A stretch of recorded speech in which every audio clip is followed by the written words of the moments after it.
Many use social media every day to interact with family and friends.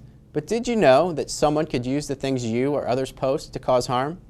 Detective Bridget Oldani from the Missouri Internet Crimes Against Children Task Force offers protection tips. Thanks for coming in, Bridget. Thank you. The Missouri Internet Crimes Against Children Task Force is coordinated here in St. Charles County, but it's actually a regional network. Could you tell us a little bit about who's involved and what exactly you do? Yes, we're a multi-jurisdictional task force. We're comprised of federal, local, and state law enforcement agencies.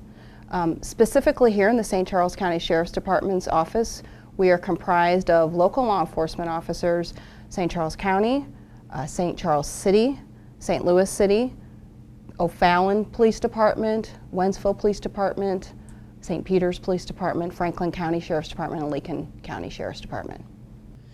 And what exactly are you looking for? What are some of the things that you tasked to do?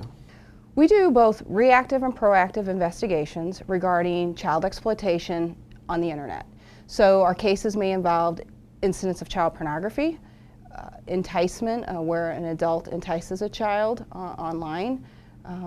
It could involve cyberbullying, but most of our cases involve the child pornography aspect and the enticements. And unfortunately, a lot of these things that you're looking for happen because of the growth of social media. Correct. A lot of people don't think about some of the things that they post, whether it be pictures or personal information or even just a post or reaction to something. What are some of the things that people should look for when they post? They need to remember that everything that they put on the internet will be there forever.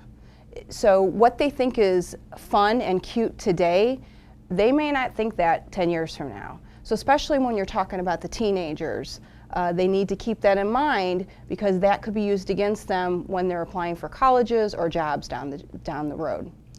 And what would you say would be some safety tips for acting over the internet? They need to really control themselves on who they communicate with and how they communicate with these individuals.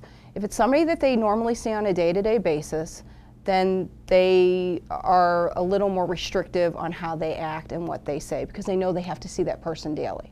If it's somebody that they don't know and there's that anonymity, they tend to get a little more flirtatious and drop those barriers. And they have to remember that that individual, although they believe that individual isn't anywhere near them, could in actuality be the next door neighbor. And you talked a little bit about bullying. It's grown and unfortunately has grown quite a bit in the last couple of years. If someone were to be harassed using the internet or social media in particular, what are some things that they can do and what are some warning signs to look out for? They need to first evaluate the harassment itself. Do they believe it's going to escalate? If they think it's going to escalate and get more out of control, then they need to maybe screen capture the post or the image that was sent to them. And then if they have the ability, depending on what social site they're on, they need to block the individual and keep them from contacting them.